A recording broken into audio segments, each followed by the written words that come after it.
네, 반갑습니다. 네, 이번 강의의 주제는 변화의 도전이라는 주제로 강의를 하도록 하겠습니다.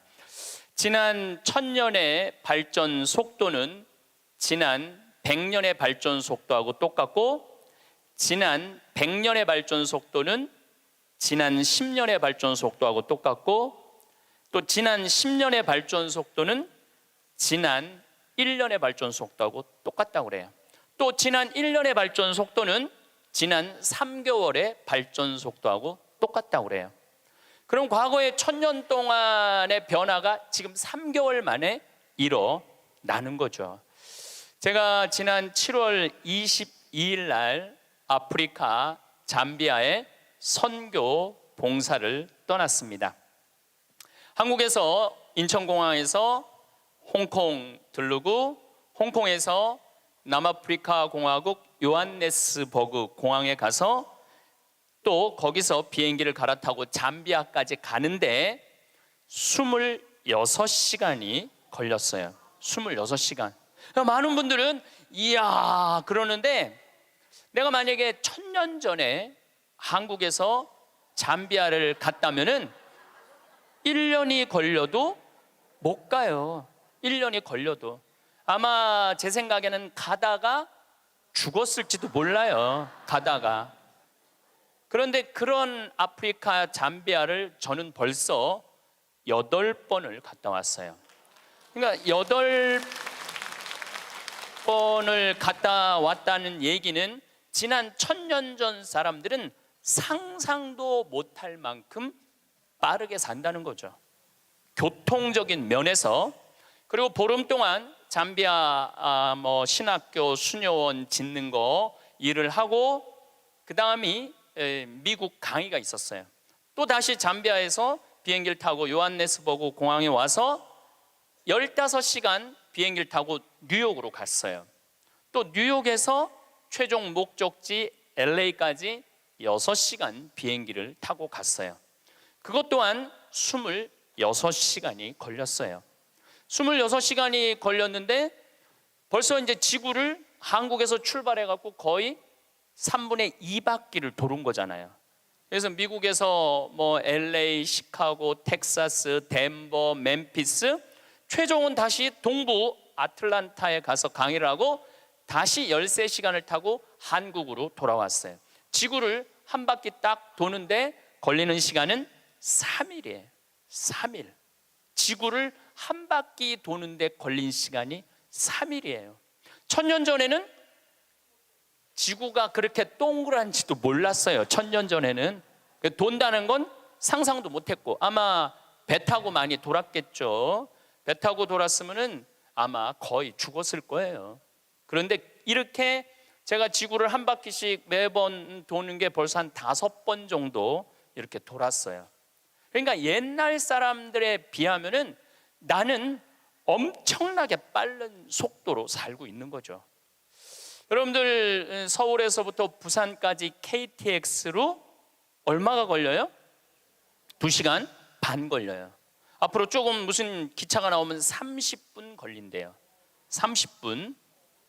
부산에서부터 옛날에 한양까지 오는데 걸린 시간은 한 달이었다고 그래. 한 달. 야, 옛날에 한 달 걸리는 걸 2시간 반 만에 가는 거예요.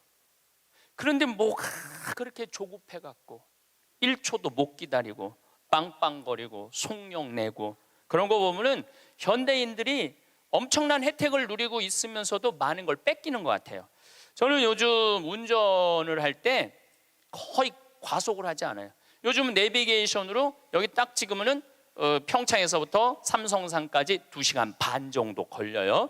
그러면 한 30분 전에 오면은 그냥, 또 요즘 차가 좋아갖고 크루즈라는 걸 걸어놓으면 앞차하고 간격을 자기가 알아서 껴드는 차들은 다 껴줘요. 추월하겠다는 차는 다 추월하고. 근데 예전에는 나도 급하게 다닐 때는 운전이 스트레스가 많았어요. 근데 껴줄 거 다 껴주고 양보할 거 다 양보하고 그냥 앞차 따라오니까 운전이 그렇게 편안하더라고요. 여러분들도 너무 급하게 살지 마세요. 급하게 안 살아도 옛날 사람들보다는 제가 보기엔 1000배 빨리 살고 있는 거예요. 급할 게 하나도 없더라고요. 근데 교통보다 더 무서운 변화가 있어요. 교통보다 통신이에요. 통신. 1960년대는 여러분들 집에 무슨 전화기가 있었죠?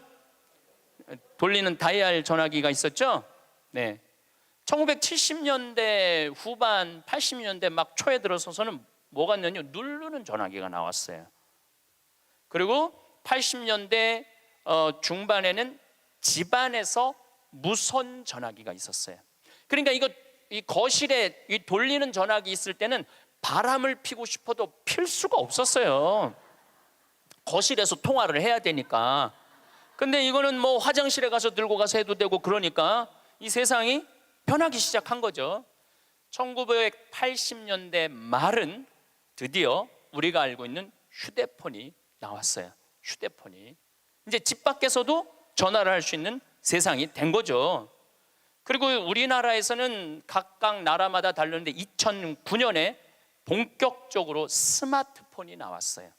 이 스마트폰 안에는, 그래서 제가 오늘 특별히 휴대폰을 갖고 왔는데, 이 안에는 모든 게 다 들어와 있어요.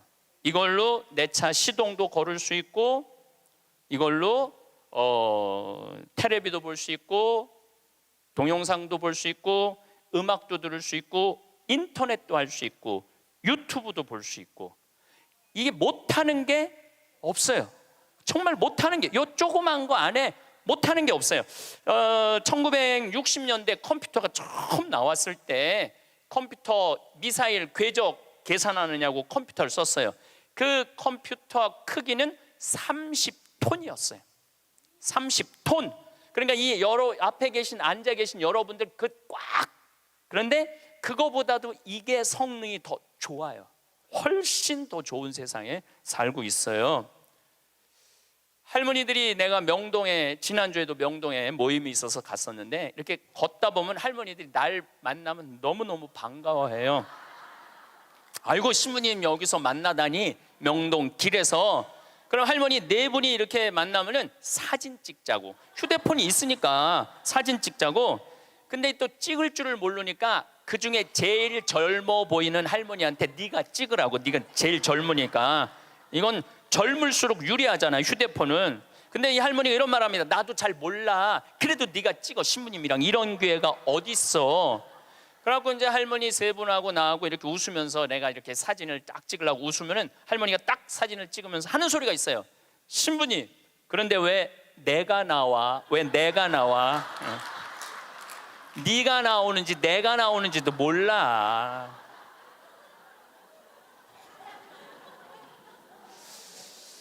요즘 애들은 태어나면서부터 어떻게 태어나는 줄 아세요? 이러면서 태어나요. 이러면서, 태어나면서. 요즘 애들은. 그런데 1살, 2살도 그걸 보는데, 지금 60대 넘어서는 할머니들은 지금 세상이 어떻게 돌아가고 있는지 모르는 거예요. 1990년대는 세계 10대 기업 중에 일본이 8개를 차지했어요. 근데 2010년에는 세계 10대 기업 중에 일본은 하나도 없어요. 하나도. 지금은 구글, 애플, 페이스북, 아마존. 근데 여기 계신 분들 중에 구글이라는 거가 있는데 그게 뭐 다 알지를 못해. 근데 구글하고 페이스북, 아마존은 텔레비전에 선전을 안 해요. 그리고 구글은 물건을 팔지 않아요. 인터넷으로만 파는데 이 기업의 가치는 700조예요. 700조. 그래갖고 이 요즘 오로지 이 휴대폰 컴퓨터가 시장이 얼마냐면 4,300조예요. 4,300조. 상상도 못할 만큼 크죠. 제가 산호세에 있는 구글 본사에를 갔었어요. 정말로 기가 막히더라고요. 왜냐하면 모든 복도에 먹을 걸 다 놔둬요, 직원들을 위해서. 그리고 거기서 자기가 중간에 뭐 일하다가 수영하고 싶으면 요만한데 물 이렇게 내려와갖고 수영도 하고 모든 식당의 밥을 다 먹을 수 있어. 근데 걔네들은 물건을 팔지 않아요. 그런데도 어마어마한 돈을 벌어요. 그게 뭐 때문이냐면 컴퓨터, 휴대폰 때문에 그래요. 세상은 너무나 많이 변하고 있죠. 제가 논문을 쓸 때 타자기로 논문을 썼어요. 근데 딱 신부가 되니까 286 컴퓨터, 386 컴퓨터, 486 컴퓨터, 586 컴퓨터, 메가 컴퓨터, 기가 컴퓨터가 나왔어요. 그때는 막 이만한 건데 요즘은 요만한 컴퓨터로 나와요. 제가 왜 이런 말씀을 드리느냐 하면 50살 이상부터는 컴퓨터에 대해서 깜깜해요. 휴대폰에 대해서 깜깜해요. 세상은 컴퓨터, 휴대폰 세상으로 살아가고 있는데 여기 계신 분들은 깜깜이로 살아가는 거야. 깜깜이로 살아가는 거예요. 그런데 문제는 뭐 그런 거 있어도 무슨 문제야. 그냥 살면 되지. 그런데 깜깜한 상태로서 몇 년을 살아야 되느냐 하면은 50년을 더 살아야 돼요. 깜깜한 상태에서 50년을. 우리 생태마을에 오늘도 이제 피정객들이 들어와 계신데 저녁에 프로그램이 제 강의 말고도 7시부터 8시까지는 별 이야기를 해요. 우주에 관련된, 우리가 이제 생태마을이잖아요. 우주에 관련된. 근데 너무너무 좋아해 사람들이 그 이야기를. 그 하는 선생님이 그 공부를 많이 하셨어요. 그래갖고 캐나다에서 오신 분들이 그 별 얘기를 듣고 우리 캐나다 토론토에도 와서 강의해달라고 그럴 정도로. 그래서 그 선생님이 신부님 덕분에 내가 캐나다 가서 강의하게 생겼다고.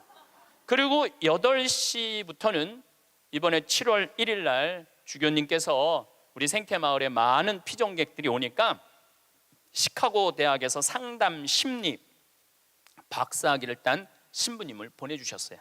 이 신부님은 8시부터 9시까지 무슨 프로그램을 하느냐면 별별 이야기를 해요. 별별 이야기를 다 해보자 이거야. 별별 이야기를. 그래서 이제 뭐 마음이 답답한 분들이 원두막에 모닥불 펴놓고 이야기를, 원래는 1시간 하는데 대개 2시간에서 2시간 반 한대요. 근데 할머니 한 분이 별별 이야기를 하는데 이 할머니 하는 말이 그 신부님한테, 신부님 나는 일생 남 피해 준 적도 없고 죄 진 적도 없고 신앙생활 열심히 했다는 거예요. 난 정말 부끄럽지 않게 살았는데 며느리가 어느 날 갑자기 자기를 보더니 야인년아 그러더래요. 야인년아, 야인년아. 내가 무슨 죄를 졌다고 며느리한테 그 소리를 들어야 되느냐고. 나는 억울해 죽겠다고 1시간 반을 하소연을 하더래요. 내가 그 얘기를 듣고 우리 상담 소장 신부님한테 그랬어요. 그 할머니가 정말로 모르는 게 하나 있다. 그 할머니가 정말로 잘못한 거는 안 죽고 오래 사는 게 잘못한 거다. 그 할머니의 잘못은 안 죽은 거다. 안 죽은 거. 옛날에는 집안에 그 장수하는 어르신이 있으면 집안에 가문의 자랑이었어요. 근데 참 재미난 설문조사가 있었어요. 명문대학교야. 요 근처에 있는 명문대학교 학생들한테, 명문대학 학생들한테 물어봤어요. 10년 전에 부모님이 몇 살까지 살기를 원하느냐고. 근데 10년 전에 명문대학 학생들이 답을 했는데 65세. 부모님이 65세까지 살았으면 좋겠다는 거예요. 근데 또 5년 후에 또 조사를 해봤어요. 똑같은 신입생들한테 부모님들이 몇 년 더 살았으면 좋겠느냐고. 그랬더니 5년 전에는 63세로 줄어들었어요. 부모님이 63세까지 살았으면 좋겠다는 거예요. 근데 얼마 전에 또 똑같은 설문조사를 신입생들한테 했더니 몇 살까지 살았으면 좋겠냐고 그랬더니 60살까지 살았으면 좋겠다는 거예요. 다시 말해서 여기 계신 여러분들은 다 죽어야 돼. 애들의 바람이라면은 다 죽어야 돼. 그런데 부모님 생각하고 자식 생각하고는 너무너무 다른 거예요. 부모님은 손자도 보고 싶고 증손자도 보고 싶고, 그런데 자식들은 다 키웠고 할 일 다 했으니까 죽어라 이거예요. 죽어라. 제가 왜 비행기 얘기도 하고 휴대폰 얘기도 했느냐 하면 세상은 너무나 많이 변하고 있어요. 그런데 누가 세상의 변화를 못 읽느냐 하면 여기 계신 50대, 60대, 70대 되신 분들이 세상이 어떻게 돌아가는지 모르고 있는 거예요. 그게 큰 문제라는 거예요.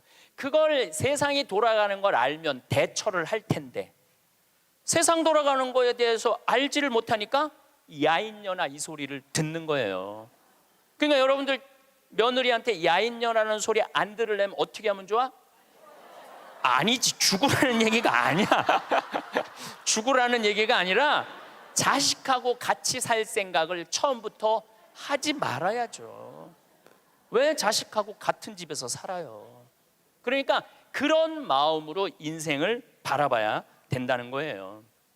그런데 아마 2040년에는 아마 제 생각에는 아이를 거의 낳지 않을 거예요. 2040년이 되면은 아이들을 안 낳아요. 왜 아이들을 안 낳느냐면 지금 대한민국의 애들 고통스러워요, 안 고통스러워요? 공부하느냐고 고통스럽죠? 경쟁하느냐고 고통스럽죠? 그러니까 애들을 세계에서 가장 애를 안 놓는 나라에 이유가 있는 거예요. 애들이 고통스러우니까 너무너무 고통을 겪으니까 또 지금 애를 안 낳는 30대, 40대들은 자기네들이 그렇게 고생을 했으니까 내 자식이 이 세상에 태어나갖고 그 경쟁 속에 애를 키우고 싶지 않은 거예요. 그래서 애를 안 낳는 거예요. 2030년, 40년. 그러니까 지금 여러분들은 자식이라도 낳고 자식한테 투자라도 하지만은 2030년, 40년 되면 아예 자식을 안 낳을 거라는 얘기예요. 지금 대한민국은 저출산 때문에 이 민족이요, 애를 안 낳으면 민족이 사라지게 돼 있어요. 그러니까 이 대한민국의 존재 자체가 걸려 있는 거예요. 이게 정말 보통 심각한 문제가 아니에요. 그러니까 애를 많이 낳는 유일한 방법은 국가에서 대학까지 등록금을 대주는 거예요. 국가에서 대학까지. 아니 근데 이게 불가능한 얘기가 아니고 유럽은 대학까지 다 국가에서 등록금을 내줘요. 심지어는 박사기까지 내주는 나라들도 있어요. 국가가 책임지면은 여러분들 국가가 등록금 다 대주면은 여러분들은 훨씬 짐이 가볍죠. 그리고 노후 대책도 준비할 수 있고 국가가 다 대주니까. 또 애를 많이 낳게 하려면은 국가가 뭐도 해야 되느냐면은 할머니 할아버지들한테 연금도 다 보줘야 돼. 연금도 지금 20만 원 40만 원 주잖아요. 그거 80만 원 90만 원까지 올려야 돼. 80만 원 90만 원까지 올릴 수 있어요. 여기 그러니까 내가 답답하다는 거예요. 그걸 어떻게 주느냐고. 우리나라 경제 규모에 있는 나라들은 다 80만 원 90만 원 줘요. 지금 다른 나라들은 80만 원 90만 원 다 줘요. 누구한테 돈 뺏어서? 기업하는 사람들한테, 돈 많은 사람들한테 뺏어서 국민들한테 주는 거예요. 그래야지 국가가 살아나는 거예요. 얼마 전에 하와이에서 우리 할머니들 25분이 평창으로 1박 2일 피정으로 왔어요. 피정하고 그 다음에 어디로 가? 제주도로 가서 전주로 갔다가 서울 가서 다시 하와이로 간대요. 그러면은 그 할머니들이 그렇게 비행기 값 내고 그렇게 뭐 일주일, 2주일 한국에 여행 오는 이유가 뭐냐면 하와이는 다른 미국보다 하와이하고 알래스카는 연금을 많이 줘요. 거의 90만 원, 100만 원, 뭐 110만 원까지 준다고 그러는 것 같아요. 하와이는. 근데 이 할머니들이 돈을 안 쓰고 가만히 있어갖고 통장에 3만 달러가 넘잖아요. 그러면 다음에 연금을 줄여요. 이 할머니는 돈이 필요 없나 보다. 그래갖고 연금을 줄여. 그러니까 이 할머니들은 돈이 나오면 그거 모아갖고 다 써야 돼. 근데 미국에 간 우리나라 하와이 할머니들도 이제 똑똑해갖고 그런 할머니들도 있지만 자식들한테 돈 안 줘요. 그거 다 써갖고 다 써. 그러니까 한국도 출산율을 높이는 방법은 뭐냐 하면은 애들 등록금 다 대주고 그 다음에 할머니들 할아버지들 연금 다 대주면은 아니 애 낳으면 국가에서 등록금 대주고 그 다음에 늙으면 국가에서 용돈 주는데 애를 안 낳을 이유가 뭐가 있어? 애가 얼마나 사랑스러운데. 애기가 사랑스럽지 않아요? 아주 쉬운 일이야.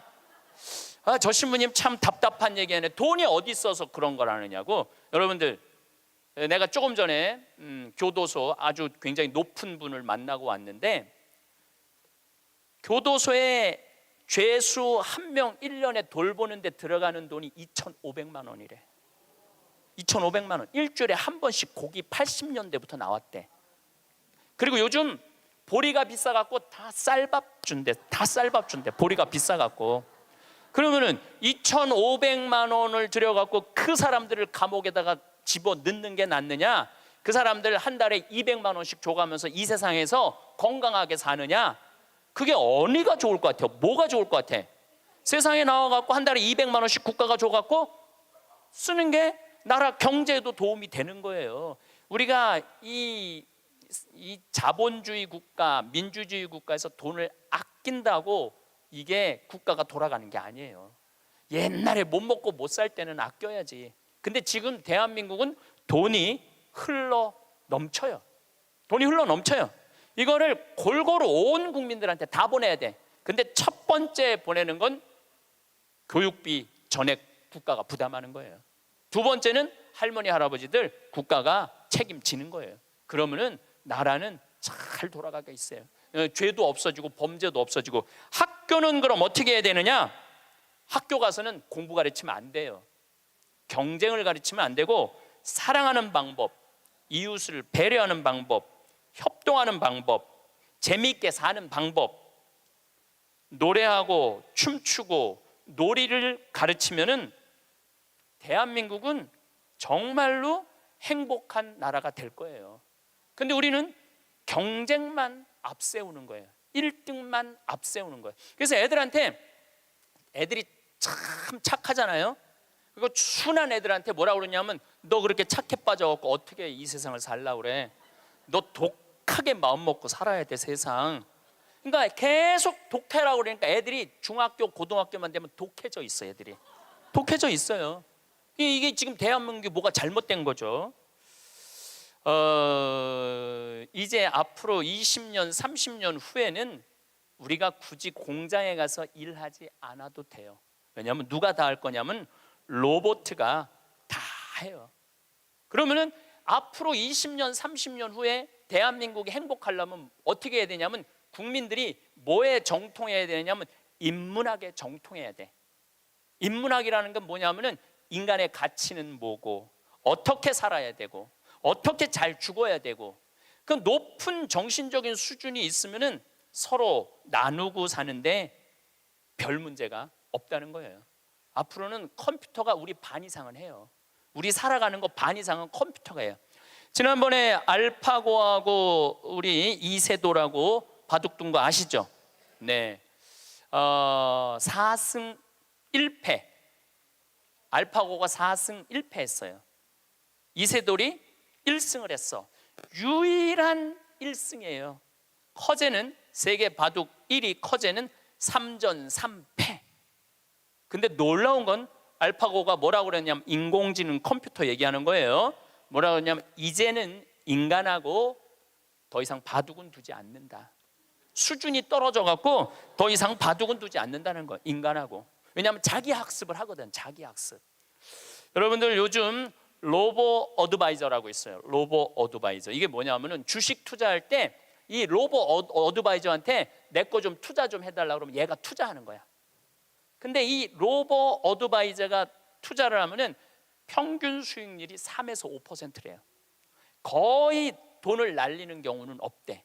그러니까 사람이 분석하는 것보다 누가 분석하는 게 커? 로봇가 분석하는 게 큰 거예요.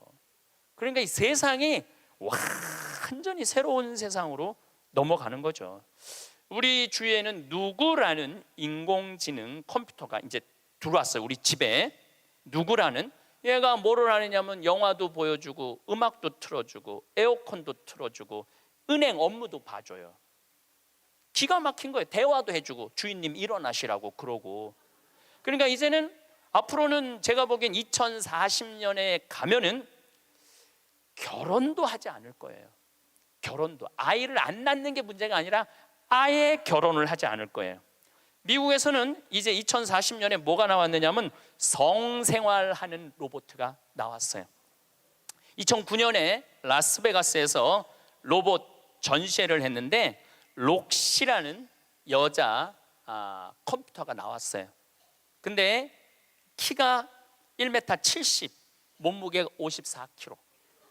그리고 이 고무 합성 재질로 해갖고 만지면은 여자 피부 만지는 기분이 들어요. 근데 문제는 얘는 오르가즘도 느끼는 거예요. 그러니까 굳이 이제 결혼 안 해도 돼. 아니 왜 굳이 머리 복잡한 여자하고 살아? 아니 같이 잠자리도 해주는 로봇 록시가 나왔는데, 근데 이게 가격이 얼마냐면 1,000,000원이야. 1,000,000원. 근데 앞으로 싸기도 싸죠. 싸요. 그런데 지금 2009년에 이 전시회가 시작이 됐는데, 제가 보기엔 2030년, 40년 되면은 거의 아내 역할까지 해주는 로봇가 나올 거예요. 그리고 성격도 고를 수 있대. 까칠한 여자를 고르고 싶으면 까칠한 여자를 고르고, 부드러운 여자를 고르면 부드러운 여자를 고르고. 근데 일본에서 2015년에 무슨 로봇가 나왔느냐면 아즈마 히카리라는 로봇가 나왔어요. 아즈마는 일본어로 나를 맞아주는 아내라는 로봇이야. 나를 맞아주는 아내야. 근데 놀라운 거는 이 아즈마는 취미는 애니메이션 감상이고 특기는 계란 후라이 만들기예요. 좋아하는 음식은 도너츠예요. 벌레를 매우 두려워하지만 열심히 일하는 사람을 위해서는 무엇이든지 도와주는 영웅의 여자야. 이 여자는 아침에 여보 일어나요, 출근해야죠, 남편을 깨워요. 그리고 남편이 저녁에 나 몇 시에 퇴근할 거야, 그럼 날이 더우면 에어컨을 틀어놔요. 목욕물도 데워놔요. 이 로봇은 당연히 성생활도 같이 해주는 로봇이죠. 세상이요, 근데 문제는 이 꼴 저 꼴 안 보고 죽으면 되는데 그 모든 꼴을 다 봐야 돼. 근데 그게 어떤 건지도 모르고 우리는 살아가는 경우가 너무 많아요. 이 록시를 만든 개발자의 최종 목표는 섹스를 넘어서서 실질적인 동반자의 여자를 만드는 게 최종 목표예요. 그러니까 단순히 상담도 고민도 위로도 해주는 거죠. 2040년이 되면은 어떤 로봇가 나오느냐면은 벌써 이제 감정을 느끼기 시작한다 그래요. 감정을 느끼는 로봇가 나온대요. 그럼 감정을 느끼면은 뭐 이것도 연구하고 저것도 세상 책도 읽어보고 모든 요즘 빅데이터라는 게 있어요. 모든 정보를 모으는 거야. 근데 모든 정보를 모아봤더니 하느님이 있는 것 같아. 로봇가 생각해 보기엔.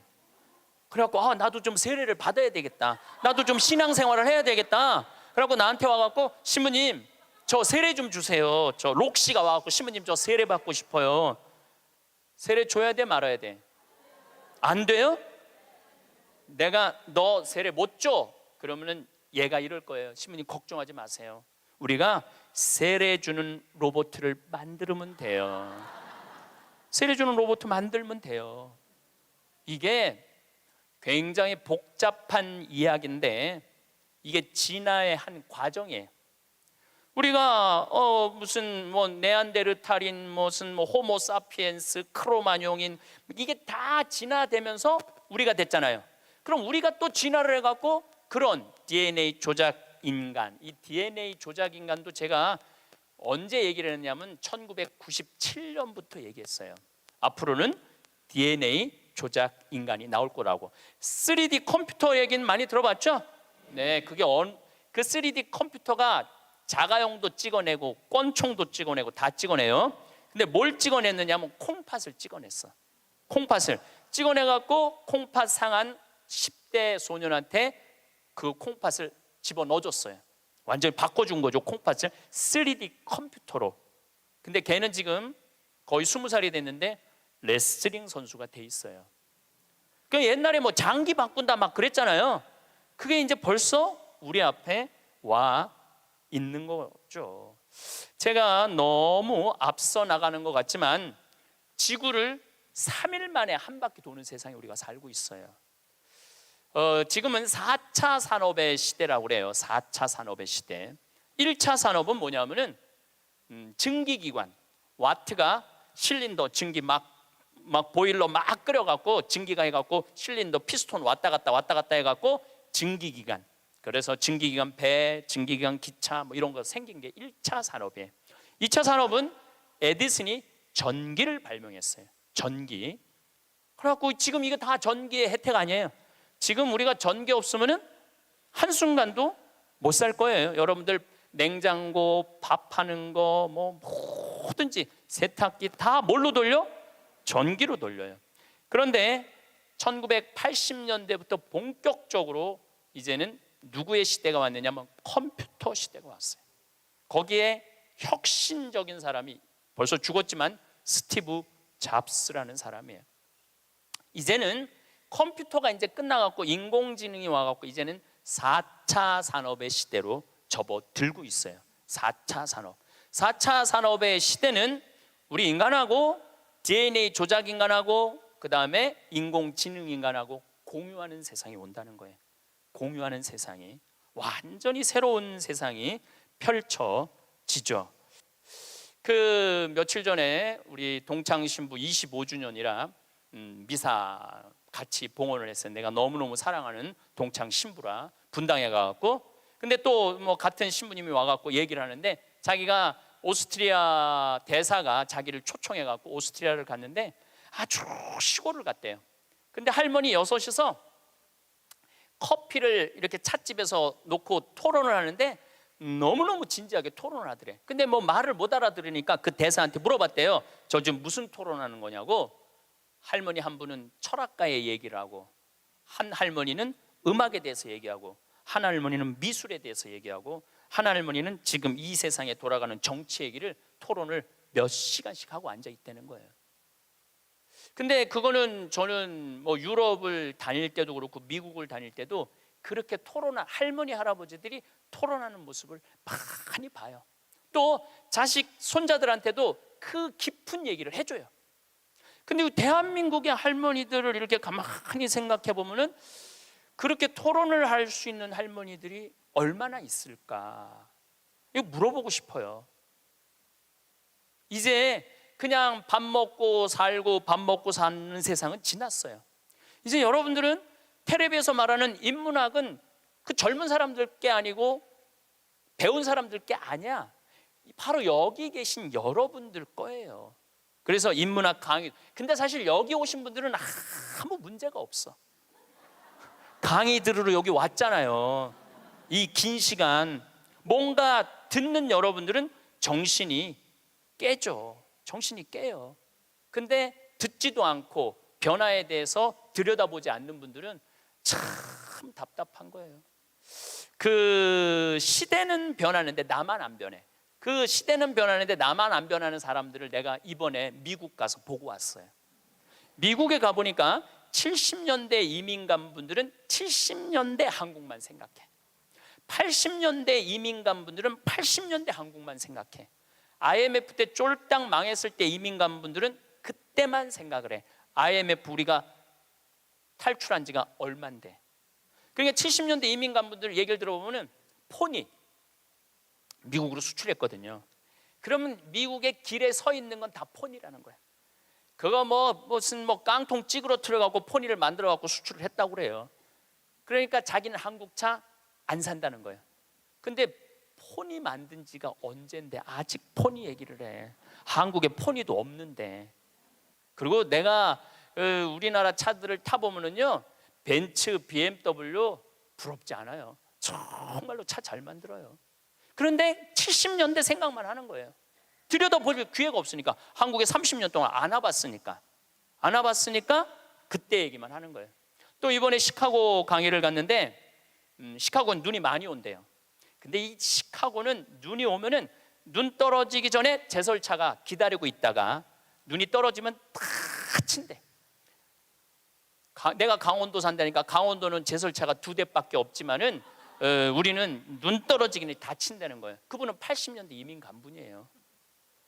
제가 강원도 평창에서 살잖아요. 평창도 요즘 눈 떨어지기 전에 제설차 기다리고 있다가 떨어지기 전에 다 쳐요. 염화칼슘 뿌리고 제가 12월 달에 매일 강의 나오잖아요. 거기 눈 많이 와요. 그러면은 새벽에 보면 다 눈 치는 소리가 들려요. 그러면은 운전하고 나오는 거예요. 그러니까 모르는 거지. 들여다보질 않았으니까. 그리고 자기가 옳다고 고집 주장을 피는 거죠. 근데 가만히 내가 미국에 이민 가신 분들을 보니까 이분들은 미국 책도 안 읽고 한국 책도 안 읽더라고. 근데 미국에 이민 간 분들이 대개 경력을 보면 서울대 졸업한 분들 많아요. 영어 할 줄 알아야지 가잖아요. 그런데도 변화에 적응하지 않으니까 못 견디더라고요. 사람은요, 끝도 없이 공부를 해야 돼요. 제가 미국에 가서 이 얘기를 꼭 해요. 우리나라는 버스를 타고 가다가 앞에 데모를 해. 그럼 버스에 뭐라고 떠요? 목적지까지 제 시간에 못 갈 것 같다. 여기 내려갖고 지하철 몇 호선 여기 있으니까 타고 가면은 될 것 같다. 그런 자막이 떠. 그리고 내가 오는 내 차 기다리는 차가 그거 전부 다 뜨죠. 예, 미국은 상상도 못하는 일이에요. 미국은 나라가 커갖고 그렇게 할 수가 없어. 우리나라처럼 이 IT 기술이 잘 돼 있는 나라는 세계에서도 없어요. 다니면 얼마나 답답한지 몰라요. 다른 나라 다녀보면은. 저는 지금 총 60개 나라를 다녔고 미국을 벌써 뭐 10번도 더 왔다 갔다 하고 전 세계를 돌아다녀 보잖아요. 전 세계를 돌아다녀 보면 한국처럼 시스템이 잘 돼 있는 데가 없어요. 한국처럼. 요즘 이제 동계 올림픽 한다고 영동 고속도로를 다시 깔았거든요. 제가 오늘도 이렇게 나오면서 이거는 고속도로가 아니야. 비단길이야. 얼마나 곱게 깔아놨는지 비단길이에요. 이런 도로를 가진 나라가 그렇게 많지 않아요. 미국도 도로 기가 막히게 잘 깔아요. 걔네들은 정말 상상도 못할 만큼 잘 깔아요. 미국 사람들. 그래도 이 영동고속도로만큼 비단길은 없더라고요. 우리나라가 돈도 많고 참 좋은 나라예요. 한 세대 만에 원조 받는 나라에서 원조 해주는 나라로 바뀌었어요. 이거는 전 세계에서 대한민국밖에 없어요.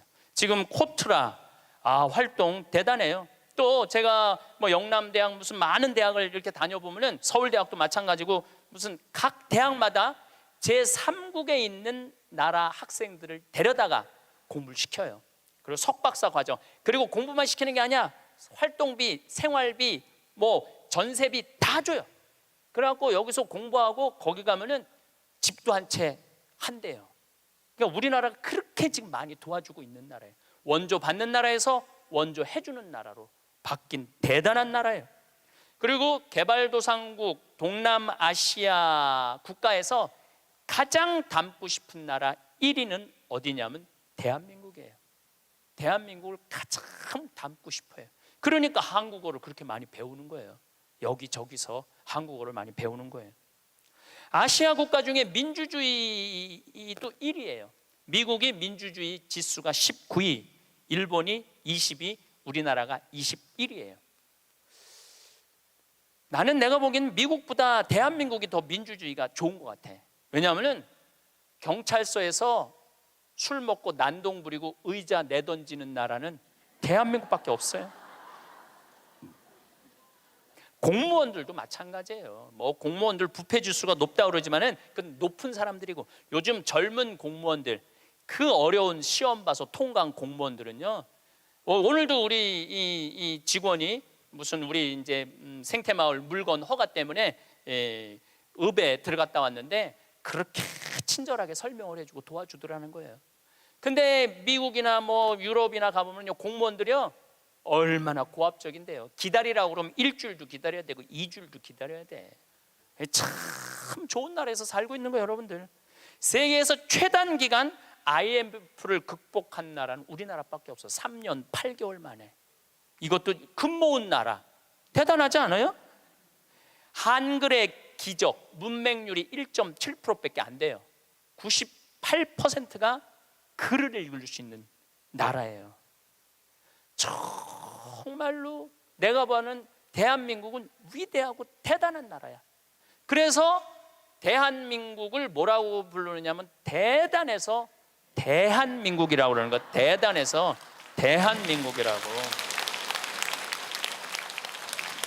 더 놀라운 건 1970년대에서부터 2010년까지 필리핀은 국민소득이 10배 증가했어요. 필리핀이 1970년서부터 2010년까지 40년 만에. 그러니까 1970년대는 필리핀이 우리보다 잘 살았다는 얘기죠. 근데 1970년세부터 2010년까지 필리핀은 10배 늘었는데 대한민국은 몇 배가 국민소득이 늘었느냐면 82배가 늘었어요. 82배. 상상을 초월할 만큼 우리가 돈도 많이 버는 나라예요. 근데 정말로 대한민국이 행복한 나라일까요?